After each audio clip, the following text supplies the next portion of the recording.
whawhetai mua ke e ki pia malo mo e tau te maua e pongpongi wha koeni o ko tali fia loto mawhana toko taha kotoa pe ke tau kolowhia ko ia ke pongpongi whalai te whoke eni aha o fulu maua o e mahina ko ia sanoa rea wanoa taha ono whawhetai mua ke e ki tau te maua e aha wha koeni pia whatawanga pia ku alo maari e mea kotoa pia mi apina pia feitu ke mea me iai takau whataha mua e kolowhia ma e aho ni Toa me i piseri kai he pelu pa kai wahe ko ia ahono wa pa kai ves ko ia ahono uluaki. He pelu wahe ua ves no uluaki u pehe no whakarea. Kai ulau te hele mo tu apa kai paki ko awesi He pelu wahe ua ves uluaki. Kai mea ai au totonu ke asi de tau tokanga lahi ke ngai mea ko tau whanongo ki ai. Te ria na tau tukuange me ai iha aho. Kai ka venga tau kalofia ma ko ia ki ahoni u pehe no whakarea. Tokanga lahi ki he mea ko os whanongo ki ai. Tokanga lahi ki he mea koe os whanong koe ki ai. Koe toi he pelu wa he wawes no uluaki, koe fuafua whakatokanga e ni ku asi he toi he pelu. Lahi au pite ngahi whakatokanga he toi he pelu, ka koe fuafua whakatokanga e nai whai tamahi i tohi ka he pelu, ke kau kalistani he pelu koe ni uhai wa he wawes no uluaki. Koe whairea koe whakatokanga pe koe warning, koe diu si mahino pe ki te koe uhinga whairea koe ia, koe whakatokanga, ai mahu inga ke tokanga ke mea ko ia te rena ke lavea pe hoko ha whenga whatu utama ke alu ka wheitu pe ko api ngau pe ko api ako pe ko whenga wheitu pe alu ke o asi mai e rea whakatokanga o mahu inga pita ke tokanga ke mea ko ia te rena ke lavea pe hoko ha whenga whatu utama na kuni asi ko ia rea whakatokanga ia he pelu ua vesna ula o mahu inga ki tau tokanga ki ai he kapahi ki tau tokanga ki ai e mea hoko pe mahu inga pita tau tokanga ke mea ko ia ko whakatokanga pe ko whakatokanga u peheni o totonu ke asiri ho mo tokanga lahi ke ngahi mea ko mo os whanongo ki ai te ria nā mo tukuanga mea iha aho ko whairea koe ko tukuanga mea iha aho ko mati hanga antalai ai ko ma whaosko e vese no uluaki he beluka hano wa o uhinga i hele whakakarisi te ria nā mo te kina pe au hia o totonu ke asiri ho mo tokanga lahi ke mea ko mo os whanongo ki ai te ria nā mo te kina pe au hia ko le whakakarisi Ai ko hinga rea au hia pe te kina ko leo hau mi o seni ko ha waka o mate a nisi mi o seni pe ke hano taula ko whaka awha moni ai te kina pe au hia ko ha waka o no i wafu ka ke haia ki wafu ke ngai fupo ko i wafu ko mea leo o ku hoko e au hia e te kina te tau aha a pong bongi ko whakapuripuri a te waka ko ia ko au hia ko te kina i he pe au pe moe au pe ko whakatokanga au pe o to tonu ke asiri o mo to kanga lahi ke mea mo whanongo ki ai kau kalistiane he peluna. He ka pau hei kai te mau te kina, te mau au hia. O kasi ki whaidea lahi e wha, o lo tonu ke whakamamau ki ai. O to tonu, o ke asiri, to homo tokanga lahi, ke nahi mea ko mo whanau ki ai. Ai ki whaidea koe to tonu, whaidea koe asiri, whaidea koe tokanga, whaidea koe lahi. O to tonu ke asiri, homo tokanga lahi, ke he mea ko mo os whanau ki ai. Te ria na mo au hia pe te kina. Tukuange mea koe, koe whai whehui koe e tahang pe he. He koe hea koe mea na whanau koe ki ai. Koe kau kaisana he pelu koe ni o mutui ai toko lahi. Koe kau kalistianen pe koe kakaina na ului he aho koe na e malanga pita. I he tohi ngāwe pe koe wahe koe ahono wa. I hakosia koe a koe o e pente kosi pea. Hifo koe alau maari e maano ni hilo koe i olunga. Pea nau papi taiso he lau maari e maano ni pa nau kumata rea ke heke. Pea tau tuha ke a pita malanga e aho koe ni. Tala mai na ului e toko tolu afu. Mana tui ka loki olunga tohi ngāwe hana uluaki. Ves taha tō taha whātaha nema. Tala mai na nau toko tea uanoa. Pea na hoko hifo koe alau maari me pa nau papi taiso lau maari e. Pea nau kamata rea ke heke he. Pea tala mai pea tuha rewa pita o malanga. Toke malanga pita na lele me ves taha whātaha ngāwe ua. Lele ves taha whātaha au alfu ke vese koe hono tolu fulu maono. Malanga tāpori moni apita. Pakone malanga ia hono la na e uluia e toko tolu afi. Te tohi maui e vese no whātaha, tohi a ngāwe pakone wahe koe ia hono ua.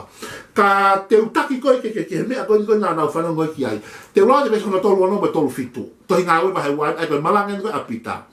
Tolo no me tolu fitu, tolo no pe. Koe ia ke ilo pau he whare kotoa pe usledi. Kua whanofu he otoa a sisu koe ia, ai nā mō tutuki ki akau. Koe eikia, pea moe kalaisi, vese tolu fitu e. Pea ihe e nau whanongo e ni, ki andalaini koe vese tolu fitu, pea he nau ha, whanongo e, whanongo ki ha, ki mea koe tā noka pita vese tolu ono. Pea nau whanongo ko e ni, nei mahu uho nau loto. Pea nau peke a pita moe tonga ka bostola, kau tangata moe ka inga, ka hare mai mea te mau whai. Malanga a pita i to ngau hano wa stafa ali foi que ves kono toluono. Pero malanga a pita ko foka pita ha be historia e pala ha ai sa se kope. Isile na uko ngai popula pena tau ata ina magitua. Hua to sio ha wa kinga hitui. Pe tu a ma pe wa o me ka sisu Christ. Per no fota haleva a malanga a pita ya sisu Christ. Hoko leva sisu ko fra ma opo. Toluono ko climax e foi malanga ta e pita. Pero sisu ko na mo tutuki. Hanga leva o tua foto sisu ko ya. Pero hoko sisu ko eiki me kala si ko eiki me fra mo ui. Tolu fiture da pe e na whanongo ki ai. Ko whehui whanongo ki ha. Whanongo ki no malanga i o sisu. Pe tātou me ai nai tokange tamahi to ia he pe luwa he ua. Nai malanga i e pita sisu. Pe he na whanongo ki ai kalamane bahu conviction nai alasi pe whakalawea i he lau mari o tuah na uloto. Pero ta angele pa heko me te mau fai vesto luwa to hinga ai no ua. Tange e pita mo whakatomala. Pe tamana na whakatomala na tali a sisu na engu na whakamo ui. Hallelujah, fa fetai mo ke iki. Nei me na whanongo ki ai. Pe na tutupu le na mo ui pa na mo vete ko hike na whakatanga ke ngai vitu ke. Ta hiki to he to le ta mahi to hike kau tamata tau. Ko kau Christian he pelu. Mala tu ko to tia wa no yo lunga ko kau siu. Malanga pite ape de ko siu le to to luafe. To malanga no wa ulu ni mafe. Ni mafe kana mo to luafe ba luafe. Tia wa no ko kau siu ta to hinga we ba no walu. Kamata hoko ai whakatanga ki Jerusalema ki sia si ai na hoko ai sia si Jerusalema ko se ko senta ai to headquarter. Ta kamata ke na mo vete pa ma fola lo tu i mama ni ko hike na whakatanga na hoko to hinga we pa ba ko ia hono walu. Ka ki whakatonga ia ko hui na malanga e pita asisu pe he na whanau ke na whatomala na tali asisu hange to pe ko whatomala o ke tali asisu he na ke whanau ne to tana ne pahe asisu ne to tana malanga whakau mo sisu to ko hui ngai ho tali asisu he na ke whanau he malanga ka sisu pe he ki mele ta mahi tohi ko me aya o to tonu ke aside ho tokanga lahi ki he mea ko ke os whanau ki ai ke ta ke mahi no tokanga lahi ki asisu he ka pau he kai ke tokanga ke sisu te ke auhia te ke te kina e alupe aho ko tuku a sisu ke whaia tuku e auhia ko e more hange ha waka ke ka taula hange ha waka ke hai ka kupou i wafu o auhia e te kina e angi ai matangi pia moe pia tokanga lahi ki a sisu tokanga ki he mea na ke whanongo ko ki ai neke ke malanga i ka te koe ha tokate rine neke ke malanga i ka te koe ha hingo ha tangata ko sisu Christ na malanga i ka te koe ko winga i hotari a sisu ko egi mo whama ui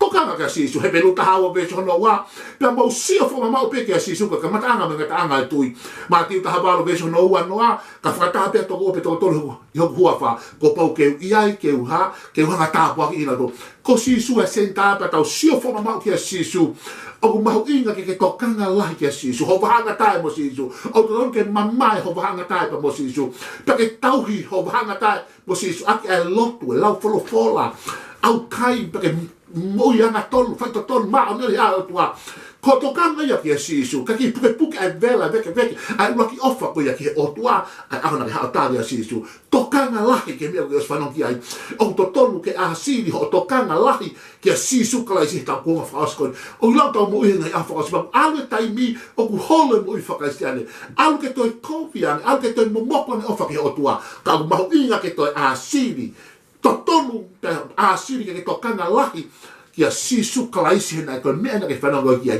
Ko mea hono ua na nau whanongo ki ai, te lawa te mea tohi a ngā ue pa ke wahe hono ua, ko hui ko fwoi iwe ni wena hoko.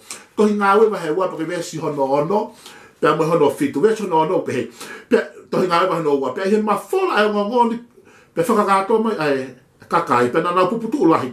Ko hui na e whanongo ai tangata takitaha, ki he ene rea ana. E lau mai pa nau rea kehe, pe au kolo mai fukakai pa nau oho wale ko hea, he na nau whanongo ke nau rea, speak in tongues e nau rea, Na nau whanongo ke ha, ke rea kehe, ai ko ngau e lau maari maha anoni. Papitai so ki nau to he lau maari maha anoni, Ai ko fui whakatokanga na wheko he, to he pelu pa hei ua pesu uraki, o whakatokanga ke mea, mo tokanga lahi ki a sisu, kono wa, mo tokanga lahi ki lau maare manani. He kaya mo mea nye ua ase to hingai wahe no wa, na nau whanongo ki ai. Ves tolu olo me tolu whitu na nau whanongo no ha, malanga o sisu, ves o no to hingai wahe no, tamai na nau whanongo ki a, ke nau mea ke he, ai to hingau e lau maare manani. Pe uhinga lewa, a whakatokanga koe tamahi to hia he pelu hua uraki, Mo to kanga lahi ki a sisu, mo to kanga lahi ki he lau maari ma ononi. Ko me ai o to ton ke a si ni mo to kanga lahi ki a sisu, ko me ai to ton ki a si mo to kanga lahi ki he lau maari ma ononi. Ke ria na mo au hia petekina. Kaunga Kristiane, mahu inga ke tokang he lau maare manani. O koutui ko sisu pe me lau maare manani, ko fu i pouturiki o tonu ke hai kia wakai siasi, hai kia wakai family, pe o tonu ke hai kia mo ui, o fu i pouturiki la lahi e ua. Ko sisu pe me lau maare manani. Tokanga ke ngau e lau maare ma oni oni. Tokanga ke ngau e lau maare manani. Koe feitu e na e tai ho ta ufa lau manani. E kamata siasi i he loki o runga i he upper room, tohi ngau e uluaki. Na nau nofe a he ofu, na nau lotu, na nau au kai, na nau whekumi he whonga eki. Pe hako sia mai e hako i oi pen. Ko si, tohi ngau e he noa vese uluaki. Pe hofo mai e lau maare maanoni. Tala mai na e whanga pito ki na he lau maare maanoni. Ki patonga iang koe feitu na tau kamata e siasi. Ne kamata e siasi, pero e whanau i e siasi he ngau e lau maare maanoni e ka inga. Koe Pentecost e Assemblies of God, ne kamata i asusa suri he taiwa noa ono. Koe ngau e lau maare maanoni. Koe huahi o tona lau maare maanoni. E ka inga koe feitu na e tai ho ho. Ka pau koe feitu na ke hau mei ai koe ngau e lau maare maanoni. O mau ingi tau ke puke puke, pa tau tokanga ke ngau e lau maare. He ka pau te tau tae tokanga te tau auhia. E te kina, ka pai tae tokanga e siasi, e te kina e auhia. E tuku a sisu me lau maare maanoni, kai whae te auhia ia. Kai pai a te waka e siasi, kai auhia te waka e family, pe auhia te mo tau ngahi mo ui. Ko sisu pe mo lau maare maanoni, ko hongo fo i te fito, ko fo i momonai. Pe au tonu ke hai ki ai e waka e siasi, ko sisu ko tokanga ki e sisu. Pe ke tokanga ki ngā lau maare, au tau fie mau e ngau e lau maare maare, e te so ni ma taha walu, mau fonu he lau maare. Au mahu inga ke tau aiba he lau maare, fonu he lau maare. Ko tau mo ui ko ngau tau whai, au tau fie mau, e ka inga au tau fie mau, desperate, hori vale, hori tu e ngau e lau maare maare. He ke tau lava to whai ha mea, te tau toki lava pehe me ai he taimu hoko me lau maare maare. O tau fie mau i he wanoa ta haono. E ka honga Kristiane, tokanga lahi, tokanga. O to tonu ke asini, ho tokanga lahi, ki he mea kuke os whanongo ki ai. Tokanga ki a sisu, wai hao taimi ki he lotu, pa ke lau ho wholofola, alu ke lotu he ao sapate, mo ui maa, mo ianga tonu, wheto tonu he ao o tua, tau hi ho wahanga ta tokanga ki a sisu. Tokanga ke lau maare maanoni, whakawa holo tu papitaiso pia, tau papitaiso pia, whakafonu he lau maa. Tokanga he lau maare ke whaiteria, pere tāke kina ki tau tonu na o satanoa te hui kogo sui, a hifo ko e lau maari e alipo ko i he lupe. Ko lupe ko e manupuna albe feitu ke feitu u. Ko nu hinga ui e siasi ko e movement e. A ko nu ngā ulu e siasi. He ka peke ki ngā ulu mate siasi. Tuanga pe lupe ke puna whaite riha. He puna ke feitu ke. Tuanga ngā lau maari ke whaite riha. Puna me tuli ke koni. Tuanga pe lupe ke puna whaite riha i whareni. Io tuanga ngā lau maari ke whaite riha. Whaite riha e tau muipa. Whaite riha e whaamipa. Whaite riha e siasi. Mahu ia e tau tokanga lahi ke mea ko tau whanong ki ai. Tokanga ki a sisu. Tokanga ki lau maare man pe hai e waka e siasi ko mea panga ko e hongo siasi ko au hia ko te kina ko li ake a sisu ma lau maare ko au e siasi hanga hi mea ke heke whakaso siare tokanga ki he panga mo ko loa mo hafua mahu inga pe panga e ka inga mahu inga pe mo e ko loa mahu inga au pito peia langa ko ta whare lotu mahu inga ngai visone ko ia ka pe mo fu e vitoi ko fu e vitoi ko sisu pe mo lau maare o tolu ke puke ho mo ui puke ho family pa puke he siasi o tua tokanga ki a sisu kalaisi. Tokanga ki ngā lau maare maare. Koe whakatokanga uluaki to hea hepelu wa heua. Vese ula, koe whakatokanga ki a koe sen hepelu. Pea koe whakatokanga ia ke te koe pia mo au.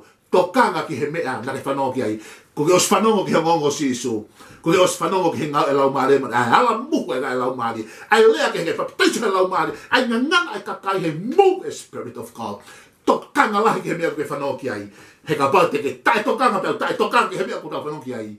Te tau te kina, te tau auhia. E ai pe ako tau tukuange mea ko ia. Tokanga ki a sisu. Tokanga ki he lau maare maone oni. Tokanga lahi ki he mea.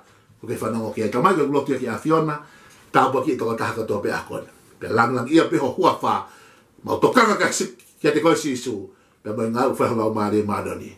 E hua wha sisu Christ ko alma wha mo ui. Amen.